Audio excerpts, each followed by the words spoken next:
L'Alpine A110 aurait pu ne jamais exister. Entre partenaires qui lâchent, essais presse sous la neige, ou encore incendie devant les caméras de la BBC pendant le tournage de Top Gear, son histoire ressemble à une véritable malédiction. Pourtant, contre toute attente, elle a survécu. Voici comment. Alors David, tu as été directeur du projet de la 110, mais pour moi cette voiture, c'est une malédiction que tu as contrariée par ta présence quand tu es arrivé sur le projet, parce que depuis 1995 et la fin d'Alpine de la première époque, il s'est passé que des catastrophes avec cette marque, parce que avant le projet de la résurrection de la 110, déjà il y a eu énormément de tentatives. Alors toi tu n'y étais pas à l'époque. Pourquoi ça a raté? Est-ce que tu sais un petit peu? Oui, un peu, pas tout, parce qu'effectivement, il y en avait beaucoup, et oui. Entre 95 et 2015, on va dire. Certains étaient juste des esquisses, vraiment, qui restaient sur papier. Certains, il y avait des prototypes, roulants même. Ah oui, ça allait loin. Vraiment, il y avait une étude, ça c'est, je donne pas des secrets, c'est déjà dans le domaine public, il y avait une étude, même pour regarder si on peut utiliser la base de Nissan 350Z. Un moteur avant. Voilà, ça c'était un projet assez sérieux, on va dire, assez récent. Je me souviens d'ailleurs que le style était déjà proche de celle qui est sortie après, de la 110 d'aujourd'hui. Je pense qu'il y avait quelques esquisses. Les deux phares, les 4 phares devant étaient déjà... Avec une architecture très différente, comme les moteurs avant, etc. Mais chaque fois, le problème, c'était pas le problème technique, parce qu'il y avait quand même des ingénieurs brillants. Oui. Et, y compris chez Renault Sport, Alpine n'existait plus, dans le groupe Renault, on va dire. C'était toujours un problème de rentabilité, du business. Et je pense aussi qu'il y avait une espèce de manque de confiance niveau entreprise. Confiance en soi pour dire oui, on peut faire une vraie voiture sportive. Peur de se rater peut-être un peu. Voilà, et d'être toujours comparé. On est toujours, parce que c'est quelque chose qui fait peur, parce qu'on sait pertinemment qu'on sera comparé, avec raison, avec Porsche, d'abord, et en première, Lotus, Jaguar, c'est la comparaison historique avec Porsche, voilà. De toute façon. Et peut-être l'entreprise manquait un peu le peps pour dire, allez, on y va, on y croit. Pour le coup, ça remet en perspective tout le projet A110 de résurrection et la pression qu'il y a dû y avoir tout le long. Mais bon, c'est une autre histoire. On vous racontera dans une autre vidéo. Et je pense aussi, pour juste terminer ça, on était conscient déjà de l'histoire. D'ailleurs, Bernard Olivier, le PDG d'Alpine à l'époque, et mon chef, il connaissait tout ça par cœur. Et on était aussi conscient que c'était un peu de dernière tentative. Parce que quand même, ceux qui connaissaient la berlinette à l'époque, avec beaucoup de respect pour eux, ils étaient pas tout jeunes, hein. Ouais. Donc elle était presque en train de tomber dans les oubliettes, sauf pour les vrais passionnés de rallye, etc. Oui. Mais c'était une marque qui était encore dans 10 ans, c'était peut-être fini pour jamais. Oh, t'en es pas passé loin. Voilà. Oui. Il y a une chose où je me suis toujours demandé d'ailleurs, genre je sais pas, t'es peut-être pas au courant, j'en sais rien. Le speeder Renault, est-ce que c'était pas une Alpine à la base? Écoute, c'est une voiture qui me fascine et je vais pas bosser sur la voiture, mais je connais certains des équipes. Effectivement, tu peux faire l'argumentaire que c'est une Alpine, fabriquée à Dieppe quand même, construction d'aluminium, léger, relativement léger. Donc effectivement, on peut faire un argumentaire de dire que c'est une Alpine, mais justement, ça illustre bien un des débats, des gros débats autour de la renaissance de la marque Alpine. Elle porte quand même le losange, c'est un Renault, vendu dans le réseau Renault. Et on a beaucoup parlé des problèmes techniques de la 110, mais parlons 2 secondes de la marque et comment vendre cette voiture. Parce que c'est vrai que ça a été une Alpine Renault avant, qui avait fait scandale à l'époque. Justement, et si on regarde les A110, les berlinettes, les originales maintenant, si on regarde le nez des voitures, c'est super confusing, parce que des fois c'est Alpine, des fois c'est Renault, des fois c'est Alpine Renault, et on voit bien le confusion qui régnait. Donc dès le début, et surtout je donne beaucoup de crédit aussi à Bernard Olivier, pour ça on était clair que la voiture sera une Alpine, pas une Renault, c'est une Alpine. Ça fait partie du groupe Renault, avec beaucoup de respect qu'il faut pour la maison de mère, mais c'est une Alpine. Et très important, qu'on a un réseau dédié. Oui. Réseau Alpine. Et ça, c'était pas facile à vendre, hein. Ça doit être un peu d'argent, ça. Mais je pense que c'était vraiment la bonne décision. Donc, on parlait de la malédiction d'Alpine, parce que, donc, il y a toutes ces résurrections avortées. Mais donc, le projet démarre, finalement. Au début, tu n'y es pas. Non. Donc, ça démarre. Et là, la malédiction revient. patatras, ça se casse la gueule. Oui. Avant que tu arrives. Donc il se passe quoi exactement? Effectivement. Donc moi je suis pas convaincu que c'est une malédiction. Je pense que c'est une souffrance, oui. Ah oui. Mais je pense chaque fois on arrivait de tourner la malédiction vers la bénédiction. Je pense, mais peut-être moi je suis pas neutre. Donc, mais effectivement il y avait un moment très très difficile, maudit peut-être, avec le joint venture avec 4 parce qu'effectivement on a lancé le projet en 50-50 avec 4 Ouais. Et ça a tenu juste 1 an. Et effectivement, la malédiction, là, c'était plutôt malédiction côté financière. C'était pas une malédiction technique, etc. Non. Mais... Ou les bagarres entre les équipes. Il y a quelque chose qui empêchait le projet de naître. Et t'as raison. À cette époque, on pensait que c'était fini, quoi. Ça passait, terminé. Là, le partenaire, tient plus le coup, financièrement. Donc là, on a perdu la moitié de l'équipe. Ouais. Il faut payer l'ensemble des coûts maintenant, et donc on est passé à ça de s'arrêter là. Et être la 10e tentative échouée. Oui. 9e ou 10e. C'est ça. Et là, il faut convaincre ni plus ni moins que Carlos Ghosn. Le boss, à l'époque. Qui n'est pas du genre non plus très facile à convaincre, non? Non. Et surtout, faut pas le convaincre. On peut pas le convaincre avec des argumentaires de passionnés ou des enthousiastes ou raconter les gloires des 73 World Champions. Non, ça ne l'intéresse pas. C'est un businessman. Il faut le convaincre avec des argumentaires chiffrés. Et c'est ce qu'on a arrivé de faire avec beaucoup de soutien parce que Carlos Tavares était toujours le numéro 2 à l'époque. Oui. Et lui, il était convaincu. Il a convaincu le chef, le grand chef, de continuer l'aventure et payer tous les frais. Hein. Donc il a vraiment convaincu 2 fois Carlos Ghosn. Voilà. Fois. Pour mettre le main dans la poche, 2 fois. Hein. Pas facile. Donc bon, voilà, la malédiction a eu, mais on a encore réussi à relancer la machine. Et tout le projet se passe, mais c'est pas fini, la malédiction, parce que la voiture n'est pas encore sortie. Il y a les lancements presse qui sont faits avec des véhicules de pré-série, construits pour les journalistes. Il y avait une 50aine, je me rappelle, elles étaient numérotées. Oui, exactement. Et ce jour-là, vous prévoyez de faire ça dans le sud de la France, j'imagine, pour avoir une météo clémente. Oui. Et puis pas du tout, il neige. Oui. Voilà. Donc c'était encore susceptible de perturber le processus de renaissance là. Là, effectivement, j'avoue que là, c'était vraiment la malédiction parce que on avait préparé les voitures aux petits oignons, on avait le circuit loué, on avait préparé les routes, le sud de la France quand même. Ouais. La neige est rare et là, on se réveille la veille des essais presse. Et la première journée, il faut se rappeler, la première journée, c'était consacré aux journalistes français. Ouais. Vous, quoi. Les plus durs. Toi, étais quand même les plus durs, effectivement. Et après, on avait des autres pays. Dur aussi. L'Allemagne, le UK, et Alpine, ça a toujours été très sensible comme sujet. Bah oui, donc la journée avec les journalistes français qui attendaient la voiture depuis 30 ans. Voilà. Et qui étaient déjà prêts à sabrer. Hein. Et on a une voiture de sport sur des pneus été. Sur de la neige. Les Michelin 4S, quand même, non, même pas 4, non C'est des 4 ou 4S 4. 4, voilà. Ouais. Et mais des pneus été. Ouais. Et là, on avait une bonne couche de neige, très jolie. Et là, c'était chaud. Hein. Donc, heureusement, le soleil se levait. Et la veille avant, ça commençait à se fondre un petit peu.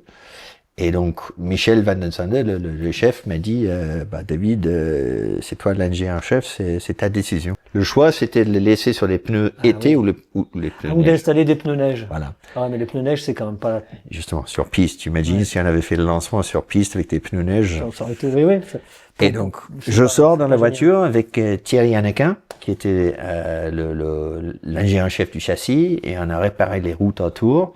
C'était quand même chaud, hein, ça glissait un peu. Dans le coin, oui, c'est un peu, on n'est pas loin de la Sainte-Victoire, et il y a un peu de hauteur, il y a du terrain, il y a du relief.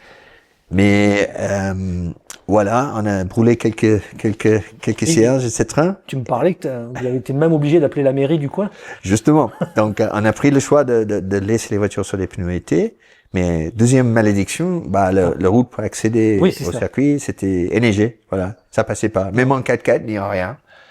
Non, là... Parce qu'alors, attends, on replace le truc. Les voitures étaient sur le circuit et il s'est mis à neiger après. Non, ils étaient dans l'hôtel, à quelques kilomètres. Oui, au château là. On pouvait même pas accéder au circuit. Non. Oh, et vous étiez là dans l'avion presque. Ouais.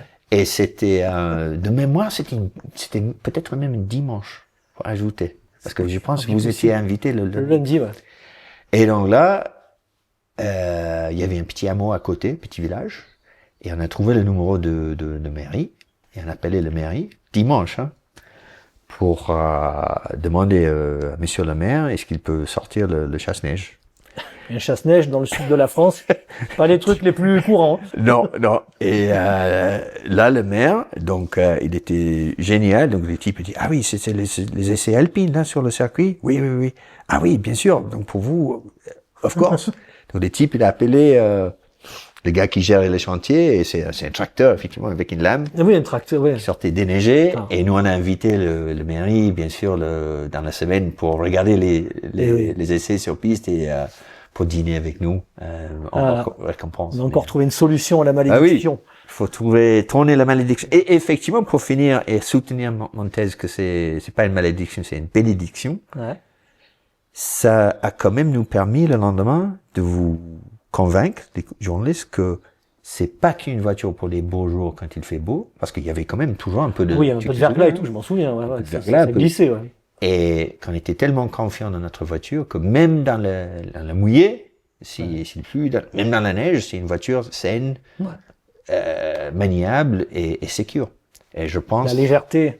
Voilà. Quand ça glisse, la légèreté. Et effectivement, il y avait beaucoup des journalistes, confrères après, qui a écrit que voilà, on n'avait pas des conditions parfaites, ça glissait, etc. Mais bon, je sentais à l'aise dans la voiture tout de suite, elle était facile dans ses roues, donc voilà, c'est pas une malédiction, c'est une bénédiction.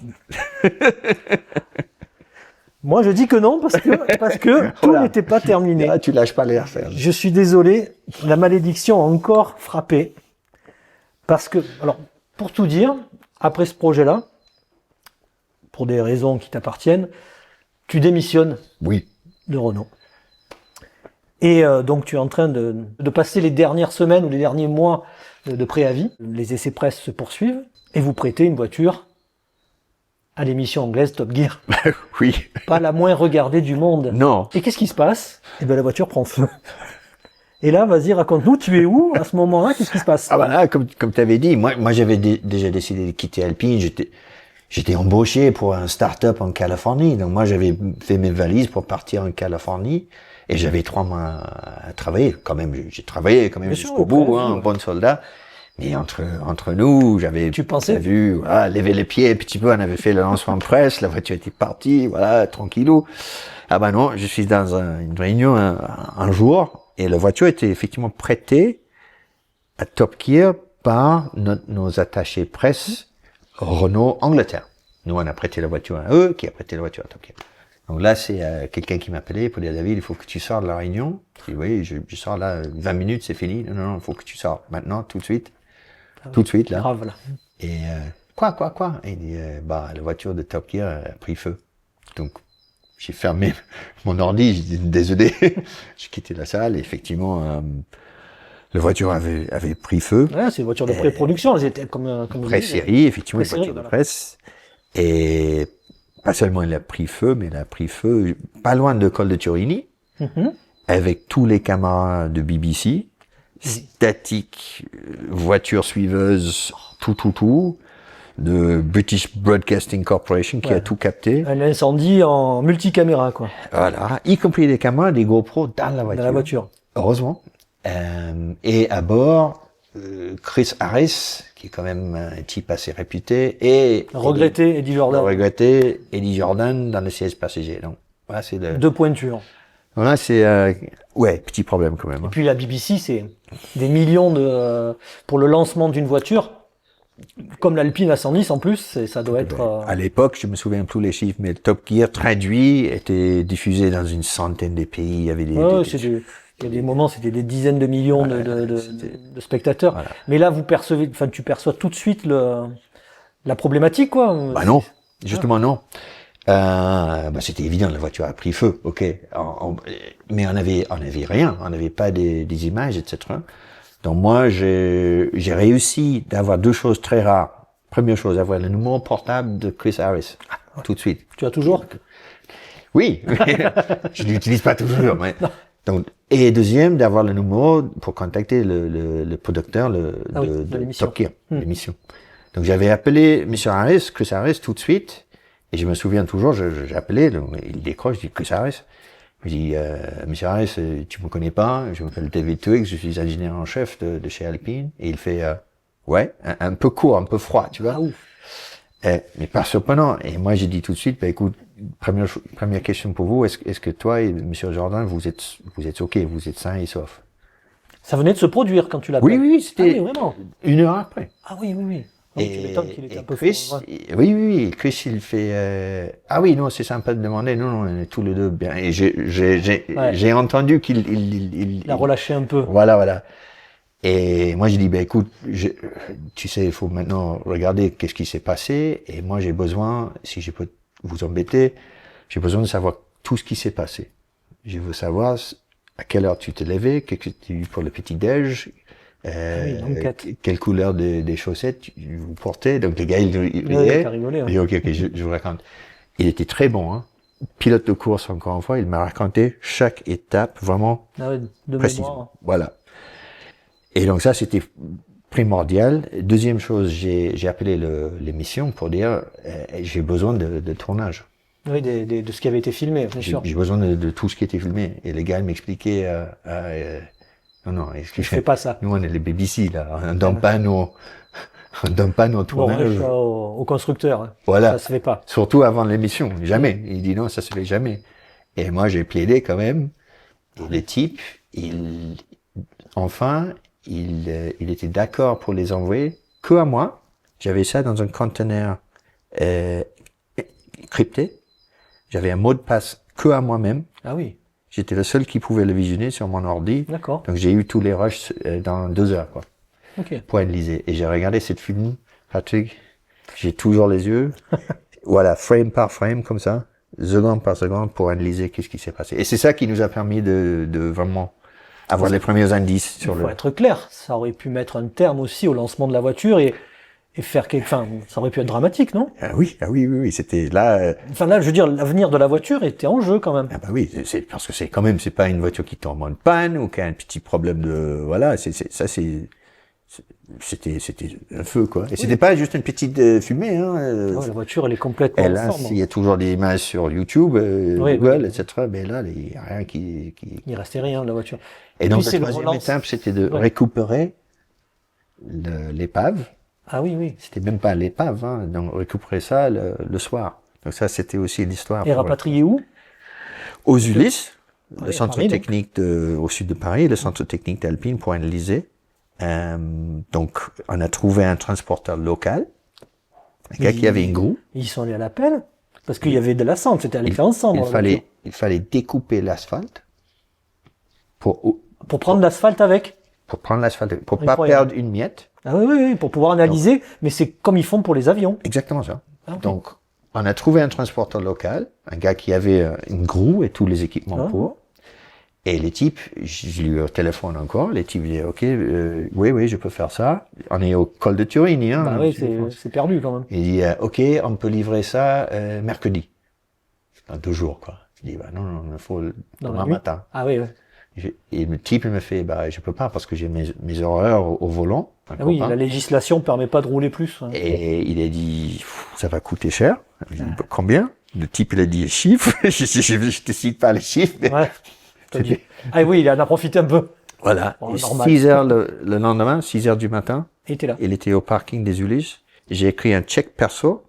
Parce que le boutique était fermé, hein. Je pouvais pas faire une commande. Ah, de ton compte? Ouais. C'est moi qui ai payé sur un chèque.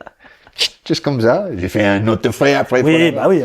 Et là, on avait l'épave dans les locaux. Ouais. Et c'était triste, hein. Et on a passé 2 jours dans les encombres, là. Ah oui. À la main. Moi et 2-3 gars de l'équipe, pas pour démonter la voiture, mais c'était... Trouver l'origine. Comment dire, les cendres. Ouais. À la main, vraiment, comme ça. Ah, pour essayer de trouver chaque pièce. Ah oui. Et chaque boulon, chaque pièce métallique, les restes des GoPro, les caméras. Ah oui. On a eu l'aide des gendarmes, le section technique des gendarmeries pour comment faire l'analyse Ah, ok. Comme si c'était une scène de crime, quoi.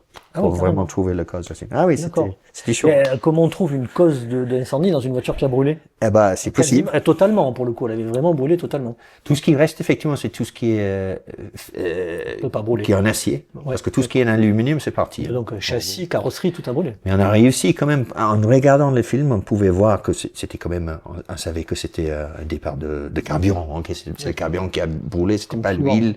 Ah oui, non. Il peut y avoir les liquides. Ouais, c'est vrai. Même le liquide de refroidissement, hein, ça brûle. Eh oui. Bon.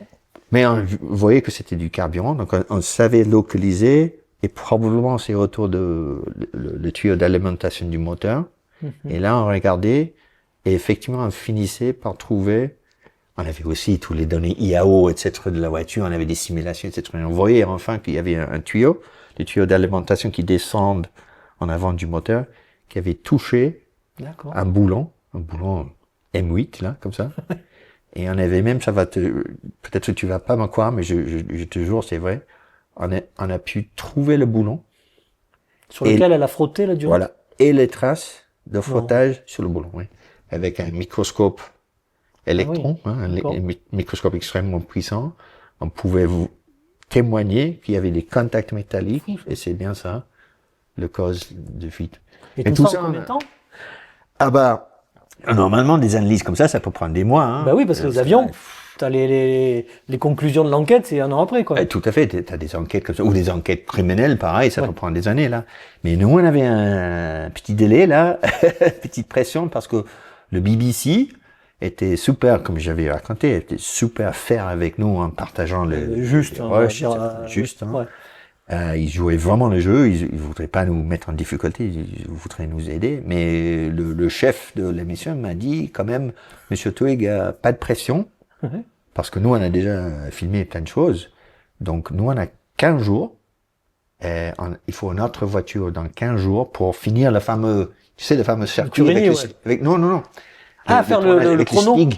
Et oui, sur Dunsfold, sur l'aéroport. Exactement. Le chrono de l'émission Top Gear. C'est ça qui était manquant. Il dit, nous, il faut une voiture dans 15 jours pour faire Mais tu pouvais leur envoyer une qui était là. Ah bah non, parce que interdiction de rouler. À partir du moment où il y a l'incendie, plus aucune voiture ne roule. Non. En tant qu'ingénieur en chef, première chose que tu fais dans ce sens-là, avec tes prototypes au prix-série, tu fais un décret, donc ça passe par email, par SMS, etc., à tout le monde qui a une voiture, de s'arrêter. Sur la route, là. Oui, de s'arrêter, mais pas s'arrêter demain, hein, s'arrêter là. Waouh. Descendre du voiture. Couper, descendre. Donc les voitures, ils avaient pas le droit à rouler, hein. Ouais, non mais j'imagine, ouais. Et donc le BBC disait, vous avez 15 jours pour nous fournir notre voiture, ou sinon, pas de problème, on va utiliser ce qu'on a déjà. Filmé, donc l'incendie. Voilà. Donc, très gentil, voilà. Donc, on avait 15 jours pour faire tout ça. C'est bien ça pour un démissionnaire qui était prêt à partir. On n'avait pas trop dormi. Mais alors, donc vous identifiez la cause. Oui.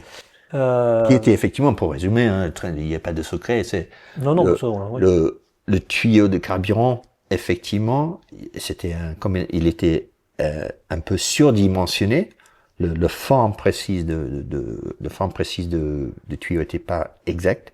Il était aussi mal clipsé. Il y avait une petite erreur d'assemblage aussi, deux choses. Hein.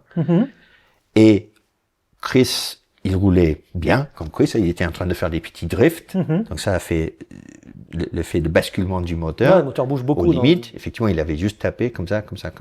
Donc il fallait simplement, clipser le tuyau correctement, aider les gars dans l'usine de le faire avec un référence, refaire le cheminement du tuyau légèrement, et troisième, pour avoir quand même, ceinture et bretelles, on a mis une protection en tressé.